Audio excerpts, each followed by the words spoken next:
Islam dan kesehatan, sehingga pada pagi hari ini kita dapat berkumpul bersama dalam majelis taklim Masjid Jabarus Salam. Salawat dan salam semoga senantiasa tercurah kepada junjungan kita Nabi besar Muhammad SAW beserta keluarga dan para sahabatnya, yang mana beliau adalah Nabi yang membawa syafaat Allah, dan mudah-mudahan dengan salam umatnya mendapatkan syafaatnya pula di yaumil akhir. Amin amin Allahumma amin. Marilah acara pada hari ini kita buka bersama dengan mustajabah basmalah. Bismillahirrahmanirrahim. Hari ini kita dengarkan bersama tausiah dari Ustaz Agus Hoirul Huda LC dengan tema fikih, mengenal fikih zakat. Pada Ustaz Agus kami persilahkan.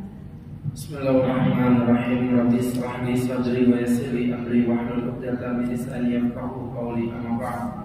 Assalamualaikum warahmatullahi wabarakatuh. Alhamdulillahilladzi wa marasa wa ta'ibadi biladhi fi tahsisin qawlan wa imtinana wa allafa baina qulubina fa asbahna bi ni'matihi ikhwana wa naza'al ghilla min sudurina fadilna fid dunya asdiqa'a wa ikhwana wa fil akhirati rufaqa'a wa khillana. Allahumma salli wa sallim wa barik ala Rasulillah Sayyidina wa maulana wa habibina Muhammadin wa ala alihi wa sahbihi wa man tabi'ahum bi ihsanin qawlan wa fi'lan wa adalan ila yaumil qiyamah. Yaqulullahu ta'ala fi kitabihil karim wa huwa asdaqul qailin bi qawlihi a'udzu billahi minas syaitonir rajim. Ya ayyuhalladzina amanu taqullaha wa qulu qawlan sadida yuslih lakum a'malakum wa yaghfir lakum dhunubakum wa may yuti'illaha wa rasulahu faqad faza fawzan 'azima. Hadratul muhtaramin, ibu-ibu jamaah kaum muslimin muslimat rahimani wa rahimakumullah jami'an. Alhamdulillah, pertama-tama dan yang paling utama marilah kita panjatkan puja dan puji syukur atas nikmat yang tak terukur dari Sang Ilahi Rabbul Ghafur, yang mana Allah masih berkenan memberikan kenikmatan baik nikmat iman maupun nikmat hidayah, sehingga kita dapat kembali berkumpul dalam majelis ilmu yang penuh barokah dalam keadaan sehat walafiat, mendapat ridho dan kasih sayang Allah Subhanahu wa ta'ala. Sahabat-sahabatku yang dimuliakan Allah, tidak berpanjang dan tidak berlebar, insyaallah pada kesempatan yang berbahagia ini kita akan membahas kajian fikih yang lumayan panjang Bu ya, yaitu membahas mengenai tentang fikih zakat, yaitu fikih yang berkaitan dengan zakat, wa ma adraka zakah, dan apa yang berhubungan terhadap zakat itu sendiri. Baik jemaah yang berbahagia, insyaallah pada kesempatan di pagi hari ini kita masih membicarakan tentang prolognya terlebih dahulu. Jadi kita nggak muter kemana-mana, kita bicara tentang prolognya terlebih dahulu. Teman-teman yang dimuliakan Allah Subhanahu wa ta'ala, berbicara tentang definisi, ya definisi zakat diambil dari bahasa Arab zakat. Zakat itu memiliki 4 makna. Yang zakat yang pertama bermakna barokah. Bermakna barokah. Ya, jadi apa sih sebenarnya barokah itu? Kalian tahu arti barokah? Barokah, berkah atau barokah sama ya.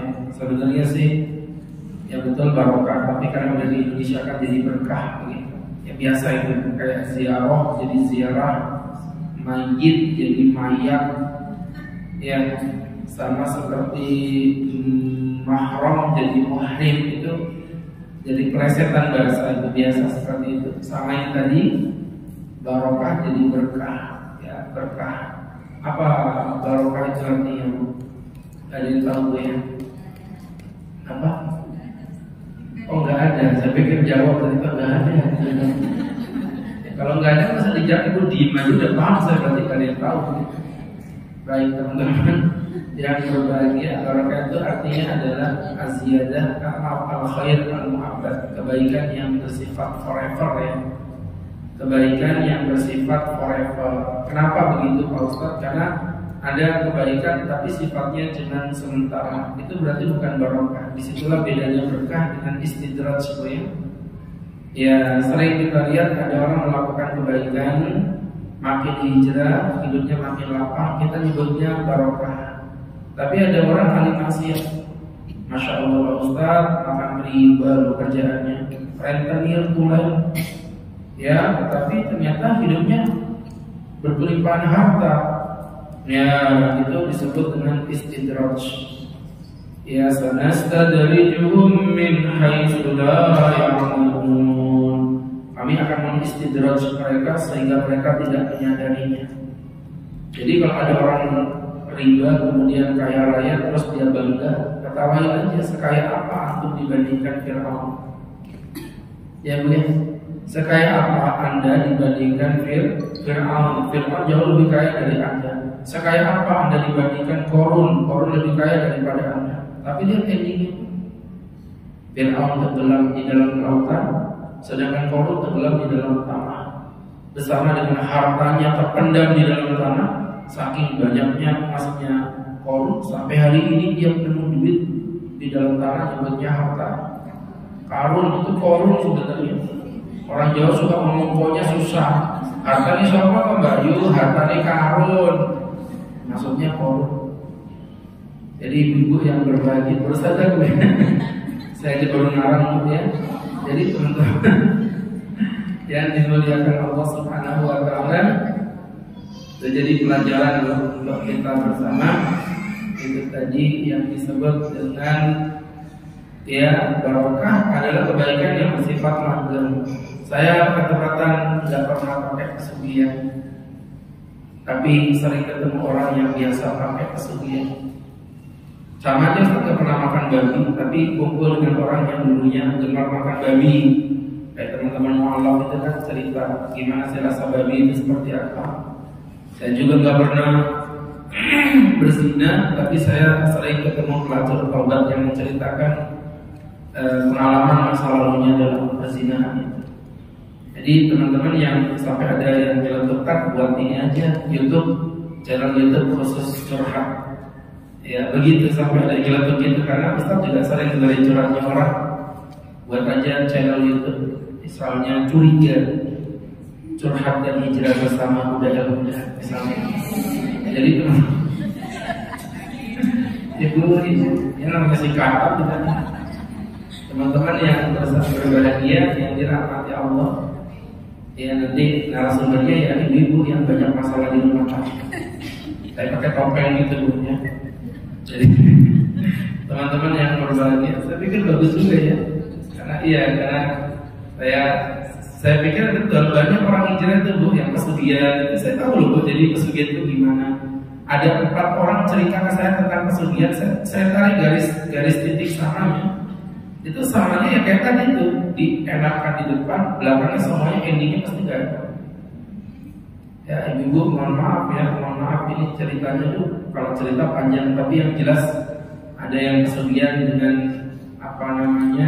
mendapatkan uang miliaran rupiah, tapi kemudian uangnya hilang dalam sekejap hanya karena anaknya sakit-sakitan dibawa ke dokter gak sembuh-sembuh. Jadi dari pesugihan dia dapat 3 miliar, ngobatin anaknya sampai rugi 4 miliar. Ya Bu, sampai utang di mana-mana. Ternyata apa? Ada perjanjian yang tidak disebutkan dukun kepada dia, anaknya dijadikan tumbal. Dijadikan tumbal Bu, yang banyak di pinggir jalan itu sampai 24 jam. Tumbal ban, ya. Oh tangga. Ibu yang berbahagia, insya Allah. Ada lagi yang sampai apa sih namanya? Saya juga lupa ceritain dia. Mohon maaf Bu ya. Jadi pesugihan itu memasukkan kelabang ke dalam kemaluan wanita. Jadi nanti setiap menikah dengan laki-laki pasti mati laki-lakinya dalam waktu 6 bulan. Dan dia dari situ dia mendapatkan kekayaan. Dan si perempuan yang cerita ke saya ini sampai mengalami 7 laki-laki yang mati menikah dengan dia. Sampai akhirnya dia bertobat tapi nggak mau lepas. Namanya apa? Saya tadi mau cerita. Ada yang tahu kan? Kayak kelabang itu. Iya, kesugihan apa gitu ada namanya, sebutannya ada. Jadi akhirnya dia lepas perjanjian di Rukia, akhirnya mohon maaf ya Pak, baru keluar lagi dari kemaluan yang sama. Ya, jadi masya Allah teman-teman yang berbahagia. Jadi setiap nikah dengan laki-laki mati. Jadi dia dapat keuntungannya dari warisan lakinya. Dan di awal perjanjian dia dikasih emas 2 kilo, dikasih emas 2 kilo sama jinnya itu. Ya, jadi masya Allah. Tapi ya sudah mungkin ada 7 orang yang mati di tangan dia. Walaupun dia tidak membunuh ya, tapi dia menjadi sebab matinya orang tersebut ya. Alhamdulillah. Dan semua intinya menderita, semua. Ya, semuanya intinya menderita. Jadi teman-teman, itu namanya istidraj. Jadi kalau saya jelasin nanti kita lebar tema kita, tapi yang jelas itu contoh ya, bahwa kekayaan yang didapatkan di atas kemaksiatan cirinya ada 2. Istidraj itu cirinya ada 2. Yang pertama sementara, dan yang kedua materi tanpa kebahagiaan. Nah, kalau barakah kebalikan, barakah itu cirinya forever selama-lamanya, dan yang kedua menghadirkan kebahagiaan. Ya, alhamdulillah ya, teman-teman yang berbahagia, duit mungkin Ustaz gak pegang banyak-banyak amat gitu, tapi ya hidupnya bahagia aja. Ingin makan taufik gratis, ada yang ditraktir pagi-pagi jam 10. Ya Bu, dari Jabal Salam. Padahal saya di situ tiap minggu makan taufik 3 kali Bu ya. Jadi waktu di taufik itu saya bukan bahagia di awal lagi ya. Gitu. Jadi teman-teman yang dimuliakan Allah Subhanahu wa taala, jadi alhamdulillah duit gak pegang banyak tapi mau beli apa-apa dimudahkan sama Allah ya, begitu namanya barakah. Serius ya, mohon maaf teman-teman yang dimuliakan Allah, udah sampai yang ranah terkecil aja tuh orang pada ngantri bensin. Ibu kebayang gak sih orang kayak saya gini yang dari subuh ketemu malam muter-muter kayak gasing begini, terus disuruh ngantri bensin yang kayak orang-orang apa vampir di pinggir jalan hujan-hujan kayak gini ya, kayak apa nih Pak? Pertolongan Allah apa nggak ada? Tiba Ustaz belum ngantri bensin, belum, udah kedip-kedipan motor saya, kata-kata nambah 2 ya. Jadi ketika yang satu udah mandek, saya pakai yang merah itu, dia tanya mana yang putih? Yang putih udah innalillahi, bukan tinggal merah. Ini kalau merah innalillahi selesai kan? Dia bilang Ustaz sini saya bawain. Ya saya gak tega lah perempuan nganterin saya kan. Jangan enggak mau saya. Nanti saya nyuruh anak-anak santri aja. Kata beliau, enggak, bukan saya yang nganterin. Itu suami saya kerja di pom bensin. Jadi di bawah motor saya itu dia datang ke pom bensin itu sekitar jam 12. Jadi lewat pintu belakang gitu dimasukkan di motor saya. Jadi ibu yang dirahmati Allah Subhanahu wa taala. Sampai sekecil itu saya kadang-kadang mikir, Allah ngurusin saya sampai sebegitunya ya. Mohon maaf, sampai yang paling detail. Ibu kebanyakan gak orang kayak saya kalau ngantri di dokter gimana? Ayo, ya kan? Alhamdulillah itu dia tiba-tiba ada dokter cerita, Ustaz, saya nanti kalau ada apa-apa, Ustaz semua data-data medisnya serahkan ke saya. Nanti saya tinggal WA aja. Jadi saya ke dokter gak pernah ke dokter. Kalau konsultasi by WA atau by video call. Tapi dokter ini, namanya dokter Erwin ya, beliau pimpinan CSIFA itu, dia udah punya basic apa rekam medisnya di tangan beliau semua. Jadi dia udah tahu Bu, makanya kalau kasih obat itu paling banyak karena dia udah tahu berat badan, tinggi, umur sekian, udah paham semua. Jadi udah kasih obatnya itu gampang. Jadi Allah tuh kasih kemudahan gitu. Pengen makan kacang gitu, tahu ada gitu.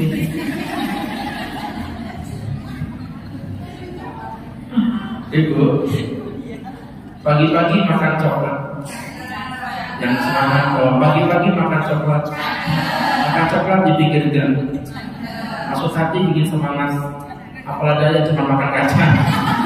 Jadi ibu-ibu yang dirahmati Allah Subhanahu wa taala. Ini jadi pembelajaran untuk kita bersama ya. Teman-teman itu tadi bedanya berkah dengan istidraj. Nanti kapan-kapan kita belajar konsep keberkahan Bu ya. Tapi bukan sekarang ini karena waktu kita memang berbatas ya. Jadi kita nanti kapan-kapan bisa diagendakan itu ya. mengenal konsep berkah dalam kehidupan. Seperti apa sih berkah yang sesungguhnya? Tapi yang jelas sudah Bu ya, saya pikir clear itu bedanya berkah sama istidrak. Ini penting karena Ibu ngomong gini, hidup ibadah berkah, tapi itu orang maksiat ya Allah hidupnya itu duitnya banyak itu gitu ya Allah nggak adil. Tadi ikut apa? Memang menurut orang. Ya teman-teman yang dimuliakan Allah Subhanahu wa ta'ala, ini jadi pembelajaran untuk kita bersama. Itu makna zakat yang pertama, barokah. Yang kedua, nama. Nama itu apa Pak Ustaz? Kalau bahasa gampangnya berinvestasi. Ya, bahasa mudahnya Bu, itu artinya adalah berinvestasi. Teman-teman yang dimuliakan Allah Subhanahu wa ta'ala, bahasa gampangnya itu berinvestasi. Teman-teman yang dimuliakan Allah Subhanahu wa ta'ala, ini menjadi pembelajaran ya Bu ya untuk kita bersama. Makanya zakat mengeluarkan duit, tapi pada hakikatnya Ibu lagi memperbanyak duit. Ada ayat bunyinya begini Bu, api itu dingin, es itu panas. Yang ngomong Allah, percaya nggak Bu?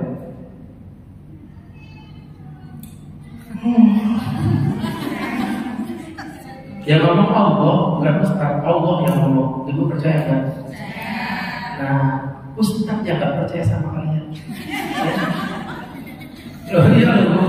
Berapa banyak ayat di Quran yang saya nggak mau ngomong Ibu menolak, kalau menolak kan kafir. Saya mau ngomong Ibu agak-agak gimana gitu dengan ayat-ayat itu. Contoh misalnya, lidzakari mislu hadzil unsayain, bagi laki-laki mendapatkan dua bagian dari apa yang didapatkan perempuan. Nggak adil, sama-sama anak nggak boleh begitu dong, bagi rata lah. Allah yang ngomong kok nggak adil, dijambak gigi Ibu kalau tahu. Oh, dijambak gigi itu ibu-ibu mohon maaf ya. Walakum fil qisasi hayatun ya ulil albab. Ya teman-teman yang dimuliakan Allah Subhanahu wa ta'ala, ini menjadi pembelajaran untuk kita bersama. Di dalam kisah ada kehidupan. Terapkan untuk kisah ditentang sama hak asasi manusia. Jangan, itu gak berperi kemanusiaan. Kita kok Allah gak berperi kemanusiaan? Ya Bu, banyak Bu ayat, termasuk salah satunya kita bahas ini. Yang hakumullahu riba wa yurbis sadaqat. Allah akan memiskinkan riba dan merayakan sedekah. Allah memiskinkan riba. Bu, logikanya Bu, saya punya uang 100 juta, saya pinjemin ke Ibu, balikin 120 juta. Logikanya uang Ustaz nambah apa kurang? Nambah. Ya kan? Lagi, Bu, saya mau sedekah sama Ibu 100 juta, saya ambil 20 juta buat sedekah pembangunan pondok pesantren. Uang Ustaz tinggal 80. Logikanya nambah apa kurang? Logika kita. Allah bilang sedekah mengayomi kamu, ribamu memiskinkan kamu. Itu sama kayak Allah bilang tadi, api itu dingin, es itu panas. Dan kita bisa menabrak logika itu dengan mengatakan ya narukuni baradaw wa salaman ala Ibrahim, ya narukuni baradaw wa salaman ala Ibrahim. Ibu apa ya na'udzubillah. Kalau ada kebakaran baca ayat itu ya. Ya naru hai api, kuni jadilah dan keselamatan dingin, wassalaman dan keselamatan ala Ibrahim kepada Ibrahim. Ibu baca itu, insya Allah ya, kita ini punya logika, tapi kita punya Tuhan. Kita punya Tuhan, sehingga Tuhan kita mampu melakukan apapun yang Dia kehendaki. Ya naru kuni barda wassalaman ala Ibrahim. Jadi ibu-ibu itu yang waktu itu dikatakan kepada api oleh Allah, sehingga api itu menjadi dingin untuk Nabi Ibrahim alaihissalam. Jadi sedekah itu ternyata merayakan. Ya teman-teman yang dimuliakan Allah Subhanahu wa ta'ala, teman-teman yang dirahmati Allah Subhanahu wa ta'ala, ini menjadi pembelajaran untuk kita bersama, sahabat-sahabatku yang dimuliakan Allah Subhanahu wa ta'ala, bahwa logika kita nyata itu, tapi sedekah ternyata bagi Allah justru mengayakan. Sholat gitu ya, sholat kalau Allah berkehendak, begitu teman-teman yang dimuliakan Allah Subhanahu wa ta'ala. Baik, itu tadi jamaah yang dimuliakan Allah Subhanahu wa taala. Makna yang ketiga adalah thaharah, mensucikan. Jadi orang yang punya duit gak mau bayar zakat itu mirip seperti orang yang makan enak. Misalnya makan apa yang mahal, Gigi stick. Ini sebagai apa ya, referensi untuk panitia di tahun berikutnya. Jadi ibu-ibu yang berbahagia, nggak apa-apa Bu ya, makannya di warung nggak apa-apa. Yang penting bisa dibangun pesantren Bu ya. Nah, daripada makan elit sedekah sulit cuan. Jadi ibu-ibu, ya Bu, makan elit sedekah sulit cuan. Jadi teman-teman yang dirahmati Allah Subhanahu wa taala, misalnya makan di Gigi stick, habis makan Gigi stick perutnya ibu kekenyangan. Mohon maaf, ibu pengen BAB. Ibu tahan. Kenapa Bu? Sayang Pak Ustaz. Paham maksudnya? Itu udah kelakuan orang mau terima duit, tak mau ngeluarin zakat itu begitu. Di mana ada yang baik, pasti ada kotorannya yang harus dibersihkan. Paham gak maksudnya Bu? Loh iya, senikmat apapun makanan, sebergizi apapun makanan, pasti ada kotorannya, ada toksinnya. Nah, disitulah dikeluarkanlah kotoran itu. Kalau makanan jadi BAB, kalau minuman jadi buang air kecil. Nah, kalau harta keluarannya jadi zakat. Makanya keluarga Nabi tidak boleh menerima zakat. Innama hiya awsafun nas, kata Nabi, karena sesungguhnya uang zakat itu kotoran manusia. Jadi memang zakat itu kotoran, tapi ini bukan maknanya kemudian mengharamkan orang menerima zakat, bukan. Tadi yang saya bahas itu keturunan Rasulullah SAW tidak boleh menerima, karena memang itu bentuk daripada pembersihan dari harta seseorang. Jelas Bu ya. Jadi sebenarnya ketika zakat itu yang untung yang memberi apa yang menerima? Yang memberi. Yang memberi. Sekarang gini aja, saya akan buktikan kalau yang memberi itu bisa jadi lebih nikmat daripada yang menerima. Itu mungkin akan sulit melogikakannya. Saya kasih logika yang simpel. Saya akan buktikan bahwa memberi lebih nikmat dari menerima. Contohnya apa? Kantun. Yang memberi itu betul, alhamdulillah. Yang menerima Bu, Ibu, saya mau tanya, Ibu kalau ke toilet umum, yang memberi siapa? Yang BAB atau yang punya toilet? Yang BAB. Yang bayar kan BAB atau yang punya toilet? Ya Bu, jadi Ibu terus bersyukur. Kalau Ibu ngasih orang miskin uang, Ibu yang makasih, Bang, makasih Mbak ya. Alhamdulillah, mudah-mudahan berkah selalu. Begitu, jangan Ibu merasa sok memberi sesuatu. Iya, teman-teman, saya pernah di pesantren itu ada orang datang membawa uang 200 juta, Masya Allah. Dan saya mohon maaf ya, terkesima dengan 200 juta itu udah membantu banget kan. Tapi yang membuat Ustaz lebih terkesima lagi, dia itu kayak gimana ya? Maksud saya ada orang memberi itu dengan agak mohon maaf, karena kutip agak gaya gitu ya. Ini beda, malah dia yang lebih tawadhu daripada saya. Makasih Pak Ustaz, ya Allah, makasih dan diterima. Gini ya bahasanya. Maka saya penasaran dong tanya, dan setelah saya tanya, bahasa beliau tadi kayak gitu. Gimana saya nggak terima kasih dengan Pak Ustaz? Saya cuma nitip duit doang. Sedangkan Ustaznya menjalani penuh dengan ikhtiar, penuh dengan waktu yang harus Ustaz korbankan.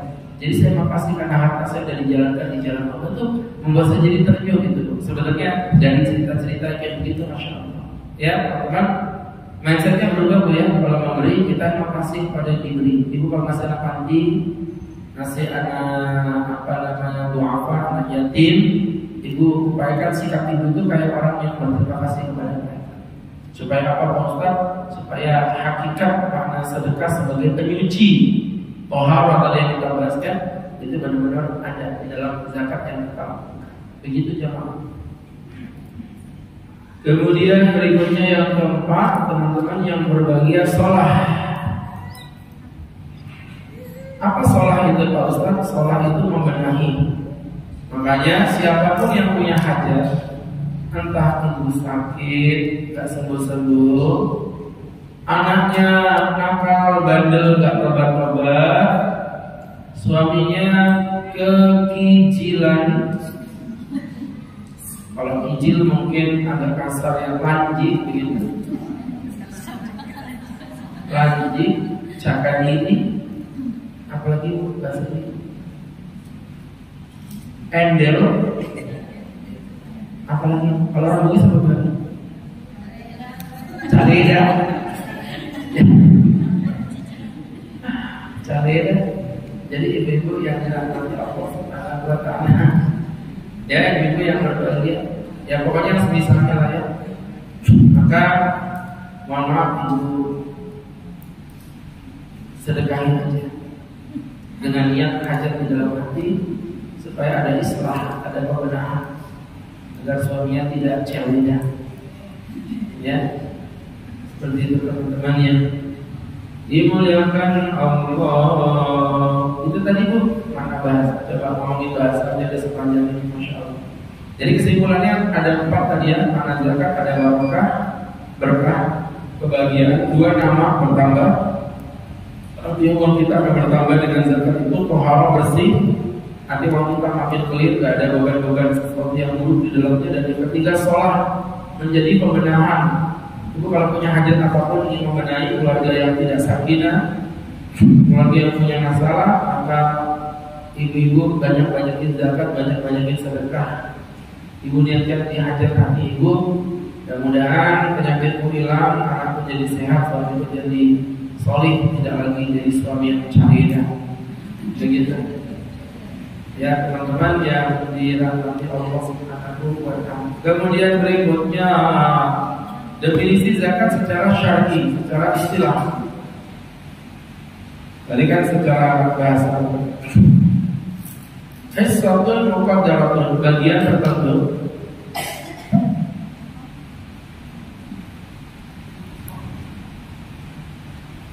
Min malin maksus, dari harta tertentu. Dari harta tertentu, di waktu maksus, di waktu tertentu. Di waktu tertentu. Ya teman-teman yang berbahagia, yusraf bi jihatin maksusah, di dibayarkan pada kelompok tertentu. Jadi ada 4 poin tadi ya. Bagian tertentu,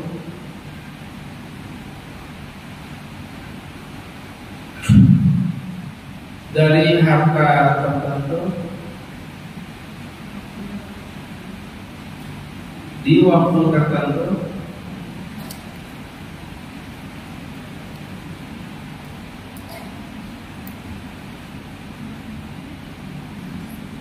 dibagikan atau dibayarkan kepada kelompok tertentu.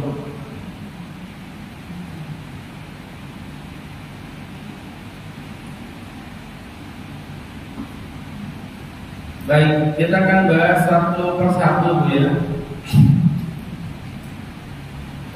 Berkaitan dengan yang pertama adalah bagian tertentu.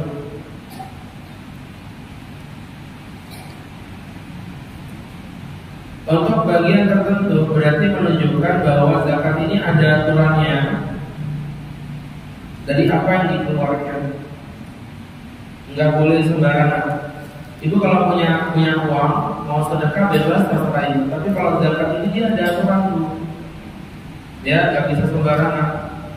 Makanya sering ada orang tanya enak betul Ustaz, intinya gimana sih ngeluarin zakat, intinya gimana? Enggak, tanya aja orang pajak tuh, intinya gimana ngeluarin pajak? Gak bisa lah ada ilmunya. Pelajarannya panjang. Karena ternyata dikeluarkan zakat beda-beda. Seperti yang kemarin ada seorang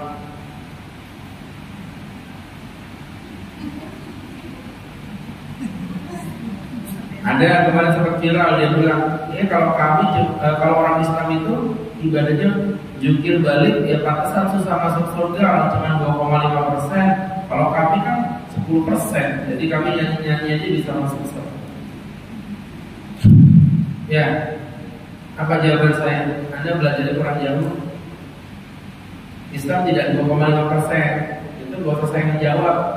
Murid-murid saya di Jabul Salat sudah bisa jawab. Jawab. Gimana jawabannya? kalau memang begitu. Zakat itu ternyata nggak cuma 2,5%. Zakat itu ada yang 2,5, ada yang 5%, ya, ada yang 10%, bahkan ada yang 20%. Di Islam itu macam-macam zakat itu. Nanti bergantung apa yang dizakati. Biasanya ciri khasnya ya. Ciri khasnya ibu-ibu, mohon maaf, semakin berat ibu dapat duitnya, makin sedikit ibu ngeluarin zakatnya. Makin gampang ibu ngeluarin dapat duitnya, makin berat ibu ngeluarin zakatnya. Saya kasih contoh aja Bu ya. Saya nggak mau jelasin karena ini terlalu panjang, tapi saya bandingkan 2 poin aja, Bu. Pekerja, saya dosen, zakat saya 2,5% karena saya pekerja. Ada orang punya kos-kosan di BDS 1, zakatnya 5%. Kos-kosan bukan 2,5, barangan aja. Banyak orang tuh kadang bisa mengatakan 2,5. No, Bu. Kenapa dibedain? Ustaz punya gaji 10 juta, yang Ustaz keluarkan 250.000. Ibu punya kos-kosan per bulan dapatnya 10 juta, ibu ngeluarin 500.000. Beda Ustaz. Kenapa? Ibu bandingin aja antara saya dosen, ngajar para mahasiswa yang nakal, kadang bandel, capek, mulai saya beliuran, peringatan panas-panas, sama ibu kos duduk depan pintu kayak begini. Ya, punya 10 pintu. Ustaz punya kos 10 pintu juga punya. Ada 10 pintu Bu, pintu depan, pintu belakang, pintu kamar mandi 2, pintu kamar 2, pintu samping. Ibu punya kos 10 pintu, dapat kos 10 juta, 500.000. Karena ibu santai, keringatmu nggak keluar, makanya zakatnya banyak. Sedangkan Ustaz, kalau mati yang ngajar di kampus, baru zakatnya 2,5%. Jadi Allah itu memang ya, makin berat kerjanya, makin gede, makin sedikit zakatnya. Makin enteng kerjanya, makin berat zakatnya. Itu prinsipnya begitu. Nanti ibu pelajari lagi kan, kita masih prolog aja ya. Tapi yang jelas di zakat ini keluarin uang itu ada aturan mainnya. Ada aturan mainnya. Teman-teman yang dimuliakan Allah Subhanahu wa taala, disitulah tadi kenapa disebut qissatun muqaddaratun bagian tertentu. Secara otomatis ini menjadi pembeda antara zakat dan sedekah. Kalau sedekah nggak ada aturan. Ustaz punya 10 juta, Ustaz mau sedekah 2 juta, 20%, nggak apa-apa. Maunya Ustaz kok. Tahu ya? Nah itu maksudnya begitu. Ada aturan qissatun muqaddaratun bagian tertentu. Min malin maksusin, dari harta tertentu. Berarti tidak semua harta itu wajib zakat. Ibu, Bu, 200 juta wajib zakat, 1 miliar tidak wajib zakat. Bisa? Kok bisa begitu Pak Ustaz?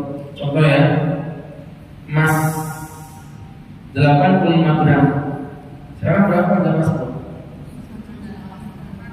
Ya anggaplah 2 juta lah, anggaplah aja 2 juta. Kalau emas Ustaz misalnya 100 gram, berarti Ustaz punya duit berapa? 200 juta kan? Oke ya, 200 juta. Ustaz punya mobil Alphard 1,3 M harganya. Alphard ya. Ustaz punya mobil Alphard 1,3 M, nggak wajib zakat. Nggak wajib. Kenapa? Karena emas bersifat produktif, sedangkan mobil bersifat konsumtif. Apapun yang sifatnya konsumtif tidak akan wajib zakat. Itu nanti ada penjelasannya. Tenang, ini masih prolog aja, tenang. Ya, semua yang sifatnya konsumtif, makanya mohon maaf, emas itu wajib zakat nggak Bu? Wajib. Tapi kalau emasnya dijadikan konsumtif, hilang sifat zakatnya. Seperti emas perhiasan tidak wajib zakat. Nanti ada aturan, jangan ibu sembarangan. Pulang dari pengajian, emas batangannya dijual semua, digantikan emas perhiasan, biar bebas zakat. Lagi ada aturan main nanti. Ya, tapi yang jelas secara kesimpulan, emas perhiasan nggak wajib zakat. Ibu punya gelang Misalnya gelang kalung di total semuanya 70 gram, emas batangannya 30 gram, di total 100 gram. Harusnya masuk di stok wajib zakat, tapi tidak, 70 gram tadi nggak dihitung. Ya, kenapa? Karena sesuatu yang digunakan itu tidak ada kewajiban zakat di dalamnya. Namanya produktif. Kewajiban zakat hanya muncul pada saat bentuknya produktif. Ya, sifatnya produktif. Begitu jamaah. Ya itu kan tadi saya bilang dari harta tertentu ini kan zakat itu Bu. Jadi banyak pernak-perniknya. Gak bisa ibu sama ratahin. Ini 200 juta wajib zakat, 1 M pasti wajib zakat belum tentu. Rumah yang ibu gunakan tuh gak ada zakatnya loh ya. Walaupun ibu rumahnya di Grand City, apalagi di Grand Karangjati. Tahu Grand Karangjati? Rumah sultan itu. Siapa bilang rumah setan tadi sebenarnya? Oh, Ustaz yang rumah setan. Jadi teman-teman yang berbahagia yang dimuliakan Allah Subhanahu wa taala, itu tadi yang namanya zakat. Itu emang unik ya Bu. Nanti ada aturan, tenang Bu, tenang. Banyak nanti akan ibu lihat zakat itu unik dan itu Allah itu keren. Kenapa coba dulu bisa nggak membayangkan 1 miliar nggak wajib zakat, 200 juta wajib zakat. Kenapa? Karena Allah ingin memastikan bahwa yang dizakat itu sesuatu yang berlebihan dari apa yang dia butuhkan. Kalau rumah diwajibkan zakat, mobil diwajibkan zakat, serang loh kasihan orang yang kaya. Diperas itu. Ibu sadar gak sih? Kalau misalnya contoh, misalnya mobil saya 1M itu zakatnya 25 juta loh. Nah kalau rumah saya di Grand City misalnya 5M, itu berarti 75 juta. Ngerti gak sih? Dan dipakai gak menghasilkan apa-apa. Makanya kamu gak mau menggolimi orang kaya. Jadi zakat itu melindungi orang miskin, tapi bukan hanya menggolimi orang kaya. Kasihan orang kaya Bu. Ibu gak pernah ngerasain yang saya rasain sih ya. Jadi susah ngejelasin. Jadi teman-teman yang berbahagia. Enggak, ini yang mama dia ketawa ya. Nenek-nenek gitu. Dia susah sama nenek-nenek ini. Gak ngerti dia serius sama bercanda, gak bisa bedain. Gak asik kan neneknya, gak asik. Jadi teman-teman yang berbahagia, maka nenek yang bersedana di pojokan situ gak ada. Ada nenek-nenek bisa. Iya. Enggak, bukan yang saya kenal. Yang di situ biasanya beliau suka nanya di pojok belakang. Bude, mana budenya? Mana? Enggak ada. Enggak, biasa beliau paling pojok dan selalu nanya tinggi-tinggi ya. Ya, kenapa? Enggak. Atas kalian lah sudah enggak kayak gitu aja beban itu ya. Aduh ya Allah. Jadi teman-teman yang dimuliakan Allah Subhanahu wa taala, ini menjadi pembelajaran untuk kita bersama. Sahabat-sahabatku yang dimuliakan Allah Subhanahu wa taala. Baik teman-teman yang dimuliakan Allah Subhanahu wa taala. Kembali ke rekap ya dari apa yang saya sampaikan tadi, jamaah yang dirahmati Allah, dari harta tertentu di waktu maksus pada waktu tertentu. Jadi ada waktunya. Itu yang disebut nanti dengan haul ya. Haul ini sekali lagi saya memang kalau di prolog itu ya masih skill aja, nanti ibu biar penasaran. Namanya haul. Pernah tahu haul bu ya? Terkenal tuh di India itu haul hak. Ya, oh sarul. Ini haul. Berkaitan dengan haul, teman-teman yang dimuliakan Allah Subhanahu wa taala. Untuk haul, ibu-ibu yang dimuliakan Allah itu artinya tahunan. Walaupun memang tidak semua benda kena haul bu ya, ada beberapa zakat yang tidak pakai haul ada. Contoh kayak zakat profesi itu nggak pakai haul, langsung dia bu. Tapi beberapa zakat lain itu butuh haul, contohnya kayak emas. Ibu punya emas 100 gram, wajib zakat gak Bu? Belum tentu. Kalau belum sampai haul, ibu keburu emasnya udah beli atau kejual. Ya, digunakan. Misalnya alhamdulillah punya emas 100 gram, tengah perjalanan ternyata anaknya sakit, misalnya alhamdulillah, atau orang tuanya sakit, alhamdulillah. Kemudian apa yang terjadi? Emasnya tadi dijual untuk mengobati ibunya, mengobati bapaknya. Ya, nah di situ teman-teman yang dimuliakan Allah Subhanahu wa Ta'ala, itu ibu-ibu yang dimuliakan Allah, dia terhitung terhitung tidak wajib zakat. Kenapa? Karena hartanya maksudnya tidak stay di posisinya lebih dari 1 tahun, namanya haul. Nah itu beda dengan sedekah. Kalau sedekah maka padanya mau keluarin silakan. Isrotul fijiyatil khusus. Dan yang penutup tadi adalah dibayarkan pada kelompok tertentu. Ya, dibayarkan pada kelompok tertentu. Jadi teman-teman yang dimuliakan Allah Subhanahu wa Ta'ala, kami mempertegas kembali sahabat-sahabatku yang dirahmati Allah Subhanahu wa Ta'ala. Dibayarkan pada kelompok tertentu, maksudnya apa? Maksudnya adalah bahwa zakat beda dengan sedekah. Kalau sedekah itu sedekah sama siapa aja boleh. Bu, sedekah sama orang non-muslim boleh nggak Bu? Sedekah sama orang non-muslim boleh nggak Bu? Boleh.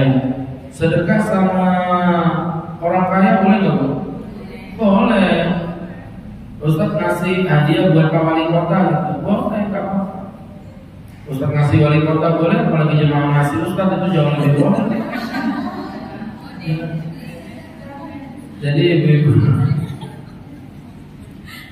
yang dimuliakan Allah Subhanahu wa Ta'ala, ini menjadi pembelajaran untuk kita bersama dari apa yang Ustaz sampaikan tadi. Jamaah yang dimuliakan Allah Subhanahu wa Ta'ala, maka sahabat-sahabatku yang dirahmati Allah Subhanahu wa Ta'ala, kemudian berikutnya, ini kalau misalnya gagal pada kelompoknya gitu gimana? Ya gagal zakatnya.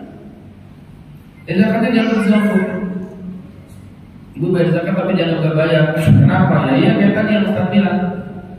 Ya, kayak tadi yang Ustaz bilang, teman-teman yang dimuliakan Allah Subhanahu wa Ta'ala, teman-teman yang berbahagia yang dirahmati Allah Subhanahu wa Ta'ala, bahwa walaupun ibu sholat, kalau ibu gak wudu, sholat ibu kan sombong.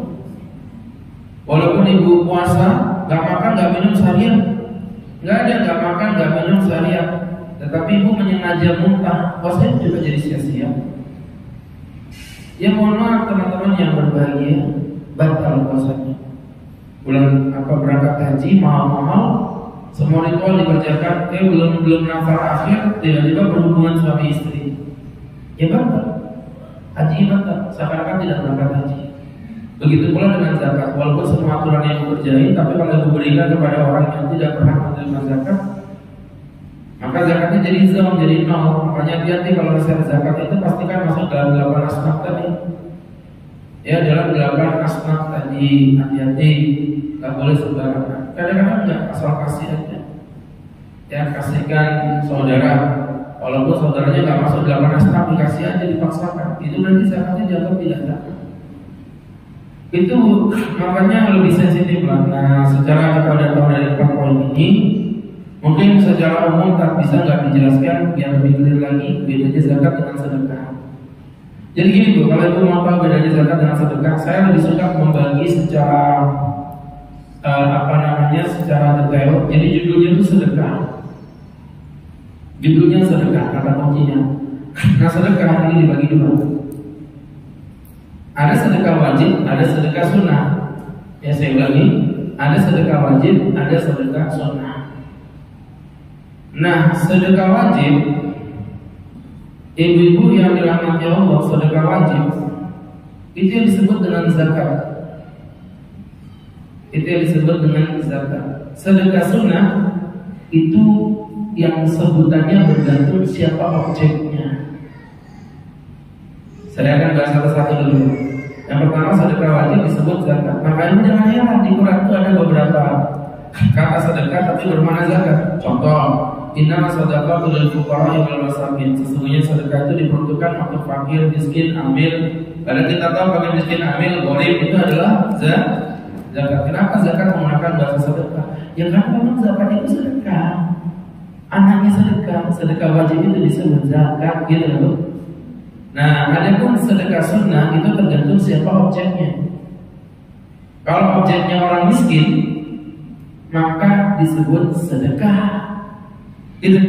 Kalau objeknya orang miskin disebut sedekah. Tapi kalau sedekahnya itu objeknya orang kaya, namanya hadiah. Namanya hadiah. Kalau objeknya adalah operasional kegiatan, namanya infak. Ya, namanya infak. Makanya kotak masjid yang geser itu namanya infak. Ya, kenapa? Karena objeknya adalah operasional kegiatan masjid. Dalam bentuk benda padat namanya wakaf. Misalnya ibu nyumbang semen untuk pembangunan masjid, untuk pembangunan pondok pesantren, untuk pembangunan panti asuhan, itu namanya wakaf. Ya, kalau yang diberikan dalam bentuk bersyarat mati namanya wasiat. Banyak namanya wasiat, tergantung siapa objeknya aja. Ya, dari sebagainya. Jadi ibu yang berbahagia, yang dirahmati Allah. Kalau yang sedekahnya diberikan pada istri, namanya nafkah. Itu sedekah juga. Makanya jangan heran, Nabi pernah mengatakan memberi sedekah pada orang miskin dan memberikan nafkah kepada istri itu lebih utama memberikan nafkah kepada istri. Ya, ini dengan catatan uangnya ngepres ya. Kalau uangnya banyak ya dua-duanya dong. Ini kalau uangnya ngepres, lebih afdal memberi nafkah kepada istri karena memberikan nafkah kepada istri pahalanya dua, ada nafkah dan ada sedekah. Begitu kan? Jadi begitu Bu ya. Jadi suami ngasih nafkah ke istri itu sedekah. Begitu ibu-ibu para penerima sedekah yang dirahmati Allah. Subhanahu wa ta'ala. Tadinya dia udah merasa bahagia gitu. Tapi suami yang banyak infak nafkah kepada istri karena itu sedekah. Ujung-ujungnya saya kasih tahu berarti ibu penerima sedekah ya. Ini kan kayak biasanya kalau ada komunitas dinas sosial dulu gitu ya, ibu penerima zakat, penerima sedekah yang dirahmati. Ya gitu, Masya Allah. Jadi jelas ya teman-teman yang dirahmati Allah Subhanahu wa ta'ala. Ini jadi pembelajaran untuk kita bersama dari apa yang Ustaz jelaskan, dari apa yang Ustaz paparkan, teman-teman yang dimuliakan Allah Subhanahu wa ta'ala. Alhamdulillah ya. Begitu ibu-ibu yang dimuliakan Allah Subhanahu wa ta'ala, jamaah yang dirahmati Allah, itu tadi bedanya antara infak dengan baik. Kemudian berikutnya sedekah dan zakat. Hukum daripada zakat adalah fardhu ain. Berdasarkan firman Allah Subhanahu wa ta'ala, ya, berdasarkan firman Allah Subhanahu wa ta'ala di dalam Al-Quranul Karim, saya ambil satu aja Bu ya, karena banyak banget di surat At-Taubah ayat 34. Ya teman-teman yang dimuliakan Allah Subhanahu wa ta'ala, di mana dikatakan a'udzu billahi minasyaitonir rajim walladzina yaknizuna adh-dhahaba wal-fiddata wa la yunfiqunaha fi sabilillah. Mereka orang-orang yang menafkahkan harta emas dan peraknya dan tidak menafkahkannya di jalan Allah. Mereka yang menyimpan, mereka yang menyimpan emas dan peraknya dan tidak menafkahkannya di jalan Allah. Berarti pelit. Fabashshirhum bi'adzabin alim. Fabashshirhum bi'adzabin alim. Bawalah kabar gembira. Orang yang pelit, orang yang sakit, orang yang bakhil bawa kabar gembira. Apa kabar gembira? Mereka akan diazab dengan azab yang maha pedih. Yauma yuhma 'alaiha fi nari jahannam fatukwa biha jibahuhum wa junubuhum wa zuhuruhum. Orang-orang yang sedemikian akan disetrika di neraka jahanam, dahinya, pinggulnya, dan punggungnya. Ibu paham? Dahi, pinggul, punggung. Bu, setrika itu ceper ya. Walaupun yang disetrika dahinya, otomatis ada dadanya kena semua. Pinggulnya berarti walaupun pinggul itu ini, berarti kan sampai lengan kena semua. Dan punggung, walaupun ya punggung itu di belakang, pasti pantatnya kena juga dong setrika. Ya artinya semuanya kan digosok sama Allah Subhanahu wa Ta'ala. Begitu, masya Allah, tabarakallah, ini mulai bangetnya. Ada makan asli anfusikum. Ini yang dulu kamu simpan kan? Ini yang dulu kamu simpan kan? Emasmu ini, perakmu ini, uangmu ini, harta. Fadhuku ma kuntum taknizun. Fadhuku ma kuntum taknizun. Cicipilah. Begitu bahasa, cicipilah apa yang kamu simpan itu. Jadi masya Allah, teman-teman yang dimuliakan Allah Subhanahu wa Ta'ala, ini tentu menjadi pembelajaran untuk kita bersama. Dari apa yang saya sampaikan tadi, teman-teman yang dimuliakan Allah Subhanahu wa Ta'ala, itu di Quran ya, orang yang sudah membayangkan sebagai gambaran. Adapun di hadis Nabi, ya banyak banget sih kalau mau ibu pelajari ya teman-teman yang dimuliakan Allah. Misalnya Nabi SAW ketika mengutus Mu'adz bin Jabal untuk pergi ke Yaman, waktu itu Nabi menasihati, kamu akan mendatangi sekelompok ahli kitab, ajarlah mereka bersyahadat an la ilaha illallah wa anni rasulullah. Katakan la ilaha illallah Muhammad adalah utusan Allah. Fa'inhum ata'u lidzalika, jika mereka taat maka ajarkan kepada mereka bahwa Allah telah mewajibkan sholat lima waktu kepada mereka. Jika mereka taat maka ajarkan kepada mereka Allah mewajibkan kalian untuk Allah mewajibkan kalian untuk membayar zakat. Jadi syahadat dulu, habis itu sholat, habis itu zakat. Itu khutbah aghniyahim diambil dari orang kayanya, wa turadu ila fuqara'ihim, dikembalikan pada orang miskinnya. Jika mereka taat, maka janganlah kamu mengambil harta mereka. Bertakwalah kau kepada doanya orang yang terzalimi, karena doanya orang yang terzalimi tidak ada hijab di antara dia dengan Allah. Artinya doanya akan dikabulkan oleh Allah Subhanahu wa Ta'ala. Baik teman-teman yang berbahagia, yang dimuliakan Allah Subhanahu wa Ta'ala, ini jadi pembelajaran untuk kita bersama, sahabat-sahabatku yang dimuliakan Allah Subhanahu wa Ta'ala, jamaah yang dirahmati Allah. Ada Quran, ada hadis, ya udah pas mau diapain lagi. Maka ulama sepakat hukumnya wajib membayar zakat, dan meninggalkan zakat, na'udzubillah tsumma na'udzubillah, akan menyebabkan hal-hal yang sangat mengerikan. Yang pertama, apabila dia meninggalkan zakat karena dia mengingkari kewajiban zakatnya, maka dia kafir, Bu. Maka dia kafir. Bil ijma', ulama sepakat, tidak ada perbedaan pendapat. Hukumnya kafir. Bayar zakat berarti zakat itu gak penting, zakat itu gak wajib, murtadnya dari agama. Itu konsepnya begitu. Tapi yang kedua, nah ini yang mungkin lebih banyak ya, dia itu mengatakan zakat itu wajib, tapi dia paling bin sekek, bin pentil, bin bakhil, bin apa lagi? Mati. Bugis. Sekek itu bugis. Oh, sekek. Sekek kan balik apa sekek? Apa? Haram. Haram itu kan gaya.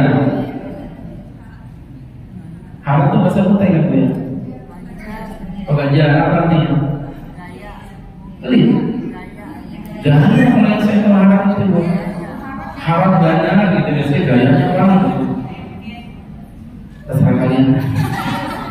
Kan bahasanya masih bisa berdebat gitu ya. Setahu saya kalau yang saya tahu saya mau baca dulu gak salah Jawa ya. Tapi yang saya tahu kalau harap itu gaya biasanya harap benar sih itulah begitu biasanya. Baik. Harap benar pagi-pagi ceramah hijau makan kacang semua. Ya Pak Pangku Kesal makan kacang tuh nah dulu gak surga ya. Jadi teman-teman yang dimuliakan Allah Subhanahu wa Ta'ala itu maksudnya. Nah ini di sini hukumnya tidak kafir bu, tetapi hukumnya fasik. Fasik itu apa Pak Ustaz? Fasik itu adalah pelaku dosa besar. Ya, fasik itu hukumnya adalah pelaku daripada dosa besar. Tapi dia tidak kafir kayak yang pertama tadi, maka dia tetap seorang muslim. Ya, seperti itu ibu-ibu. Sekali lagi saya ulangi, tidak menghilangkan keislamannya. Dan ini bu, kalau di dalam hukum Islam, artinya dalam negara yang berbasis keislaman itu pemerintah berhak loh memaksa bu. Iya, zakat itu boleh dipaksa. Makanya kemarin kan sempat terjadi diskusi antara saya dengan pimpinan di Balikpapan, saya nggak mau sebut namanya. Saya bilang kalau Balikpapan itu mengoptimalkan zakat, itu mending saya bilang itu. Kenapa? Bayangkan bu ya, selevel kayak misalnya dompet duafa, itu bisa menargetkan 1 bulan di bulan Ramadan bisa mendapatkan 2 miliar sampai 4 miliar satu titik. Ya, di bulan Ramadan itu bu, itu padahal lembaga-lembaga yang non pemerintahan. Jadi kalau saya hitung misalnya per satu badan amil 2 miliar, sedangkan di Balikpapan ada 10 badan amil sudah 10 miliar. Itu 1 bulan bulan Ramadan aja. Gimana di masjid-masjid itu? Kebayang gak itu? Satu masjid itu bisa sampai mengumpulkan dana 300 juta, 400 juta. Kalau dikumpulkan sebaliknya itu mungkin ada puluhan miliar lagi. Belum lagi yang dialih oleh Basnas pemerintah berapa puluh miliar lagi. Jadi sebenarnya kalau betul-betul dioptimalkan, ya mohon maaf, setahu saya harusnya nggak boleh ada orang miskin di Balikpapan itu. Iya lah, warga Balikpapan pertama dari sisi ekonomi juga, ya kita nggak kaya amat, tapi juga nggak miskin amat gitu. Orang amat tadi tetangga saya nggak miskin, iya. Dan orang Balikpapan termasuk orang yang sangat mudah untuk bersedekah. Jadi dia memang bukan saya. Jadi yang ngomong dari Basnas nasional itu Balikpapan pernah mendapatkan peringkat berapa gitu loh, saya juga lupa banyak dia ngomong. Yang jelas di atas peringkat 5 besar. Itu ini Balikpapan dapat. Jadi kita itu masuk orang yang mudah sedekah di Balikpapan ini. Ya ibu yang dimuliakan Allah Subhanahu wa Ta'ala. Nah disitulah teman-teman yang berbahagia, potensinya ada, tapi memang pengelolaannya masih minim. Saya agak risih kalau melihat uang zakat digunakan untuk acara-acara manasik haji. Saya masih risih mendengarin uang zakat digunakan untuk lomba-lomba tinggi. Saya masih risih kalau dengar zakat digunakan untuk pelatihan-pelatihan guru yang sebenarnya tidak terlalu basic lagi. Saya agak risih dengarin uang zakat digunakan untuk mengadakan tabligh akbar mengundang dai pondok dari Jakarta. Kenapa nggak fokus ke yang miskin-miskin aja? Kenapa nggak fokus pada pendidikan aja? Yang sudah real itu memang adalah mustahil zakatnya. Kenapa nggak fokus pada, mohon maaf, orang-orang terlantar yang ada di pinggir-pinggir jalan itu, penjual-penjual loper koran, janda-janda miskin yang sudah tua yang udah nggak diperhatikan banyak di Balikpapan. Bahkan ibu, mohon maaf ya, saya itu kemarin agak terkesima, cuma saya nggak mau sebut daerahnya ya, di tengah kota, tapi dia di pesisir. Jadi terlindung. Nah kemarin saya diundang ceramah itu di salah satu hotel besar di Balikpapan. Pas lagi ceramah, saya kan waktu jeda istirahat saya keluar lihat-lihat gini. Saya lihat ternyata betul di sampingnya ini banyak rumah-rumah kecil-kecil. Dan itu di tengah kota. Ternyata mereka jauh dari anak-anak kesejahteraan, kasihan sekali. Nah ini yang mungkin patut jadi pelajaran. Gimana? Sudah cocok belum jadi wali kota ini? Iya, kalau ternyata Balikpapan yang nyoblos ya cuma ini aja. Ini juga pasti ada yang berkhianat ya, pasti. Gak mungkin kok Pak. Ustaz nggak ngasih amplop kok ya. Jadi teman-teman yang dimuliakan Allah Subhanahu wa Ta'ala, ini menjadi pembelajaran untuk kita bersama. Baik Bu, ala kulli hal, mudah-mudahan bisa diambil manfaat dan hikmah untuk kita bersama. Tafadhol buat ibu yang mau bertanya, kami berikan kesempatan. Ini kita sekali lagi masih prolog ya. Nanti kita akan lanjutkan di poin berikutnya.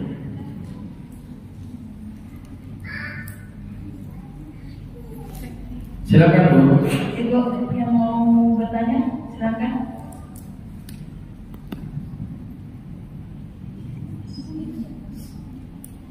Silakan Bu.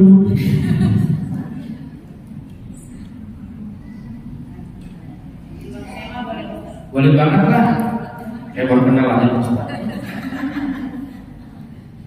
Assalamualaikum. Assalamualaikum warahmatullahi wabarakatuh. Saya mau nanya tentang zakat, tapi mungkin kayak zakat fitrah. Jadi saya punya kakak ipar saya itu nggak kerja, kayak bisnis aja gitu kan.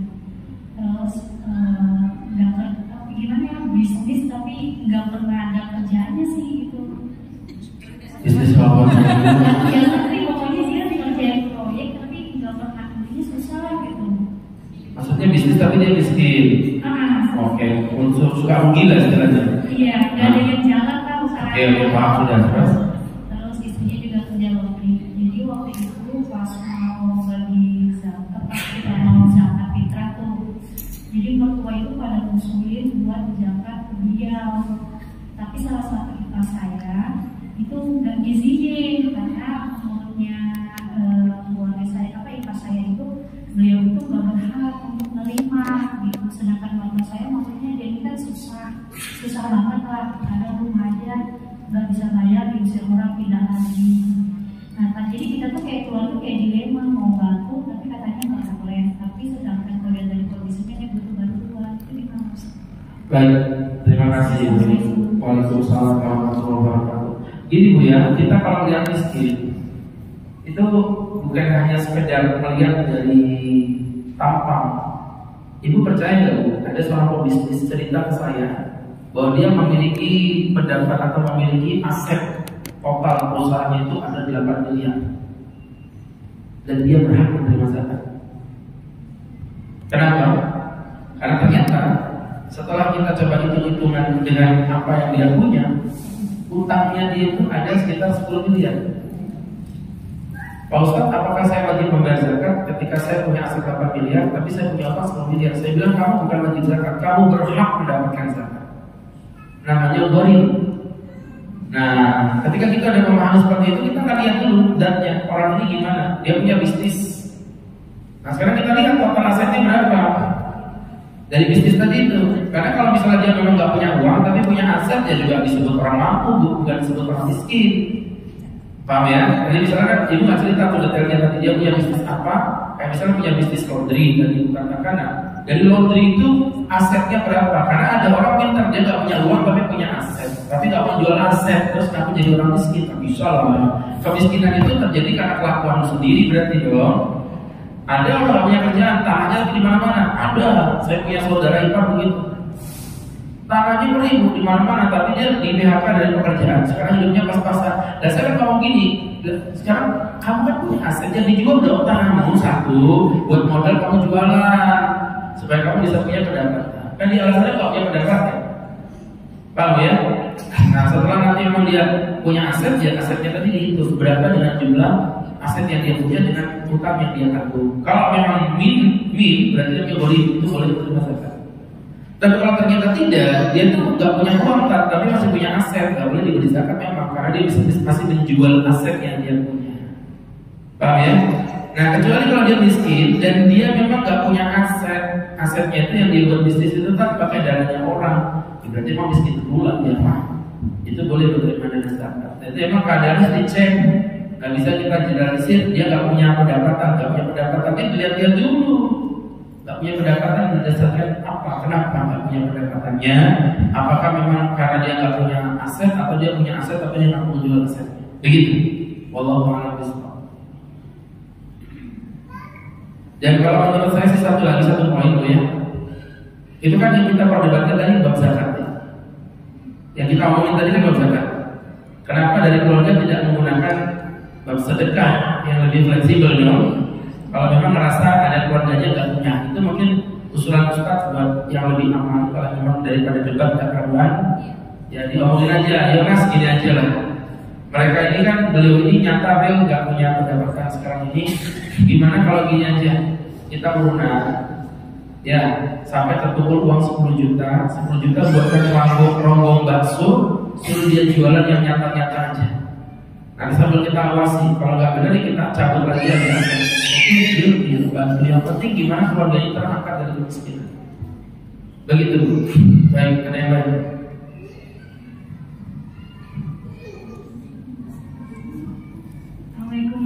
Waalaikumsalam warahmatullahi wabarakatuh. Saya mau tanya tentang zakat peternakan tuh, saya harus mengeluarkan zakat ekor kambing, saya serahkan ke panti asuhan. Kemudian pihak panti asuhan pengennya saya jual dulu, baru saya biar terima. Bagaimana? Enggak, udah betul ibu masih kambing itu udah betul. Panti asuhan yang menjual kambingnya, bukan ibu yang menjual. Karena kan ibu memang zakatnya zakat kambing. Ibu kasih dalam bentuk kambing, udah benar itu nggak salah. Pantinya yang suruh jual. Silakan Pak, kami kasih kambing. Bapak mau makan boleh, mau Bapak jual silakan. Tapi diserahkan ke dia dulu. Pak maksudnya Bu ya? Jadi betul tadi yang pertama ibu sampaikan. Baik. Salam buat kepala panti. Udah dikasih pakai dulu lagi. Jadi Islam. Kalau Islam misalnya mau dikasih orang apa namanya duit bisa terima, dikasih semen bisa terima. Bahkan kemarin datang ada yang ngasih rak-rak untuk apa namanya gudang. Saya senang lah. Saya pikir rak yang kayak besi yang bolong-bolong itu loh, bukan ada di apa-apa. Ternyata rak yang kayak punya Roti Mart itu. Bu, tahu di mana nih Bu? Kata istri saya diterima aja Bi, nggak apa-apa Bi. Nanti kalau aku nggak bisa kita jual. Itu udah hak kita. Kalau kita menjual terserah kita, tapi kan kita terima. Nggak jual, jual dulu. Jual. Sopan itu namanya. Ibu yang ini saya emosi. Orang dikasih ya terima. Baik.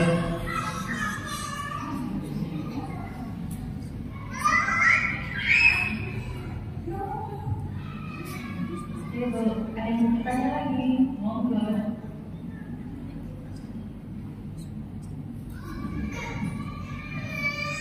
Ada yang lain dulu.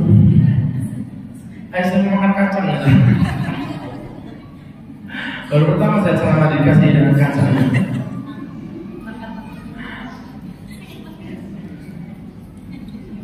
Belum masuk ke zakatnya ya. Bu. Di luar tema boleh Bu. Di luar ruangan saya juga nggak apa-apa. Ya. Silakan.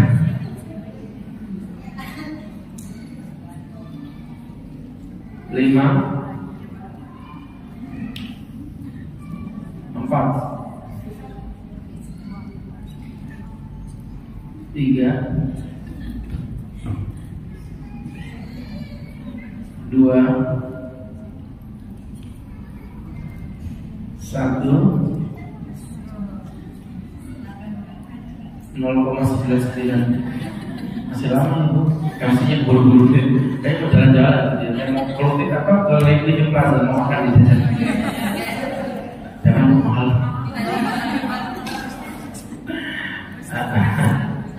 Kalau baru apa kan gitu dia suka apa FOMO ya. FOMO itu ikut-ikutan gak tahu sobat. Ya Allah. Ya tapi begitu orang itu nanti saya pikir ada apa. Baik teman-teman, gak apa-apa kalau ibu cuma jajan gak apa-apa. Tapi ibu jangan naik lagi 1 lip ke atas ya, awas ya. Apa tuh? Apa tuh? Baik, kita cukupi sekian jamaah yang berbahagia yang dirahmati Allah. Kita cukupi, semoga bisa diambil manfaat dan hikmah untuk kita bersama. Barakallahu fikum. Kita tutup dengan membaca doa kepada Allah Subhanahu wa taala. Amin amin alhamdulillah rabbil alamin hamdan wa fi ni'amahu wa yukafi mazidah ya rabbana lakal hamdu kama yanbaghi li jalali wajhika wa 'azimi sultanik Allahumma salli wa sallim wa barik ala rasulika sayyidina Muhammadin fil awwalin wal akhirin wa fi kulli waqtin wa hin fil mala'il a'la ila yaumiddin ighfir dhunubana wa stur uyubana wa nawwir qulubana wa waj'alna min nuril iman tadallana dhamman illa ghafarta wa la aiban illa satarta wa la hajatan illa daita wa la hamman illa farajta rabbana atina fid dunya hasanah wa fil akhirati hasanah wa qina adzabannar rabbana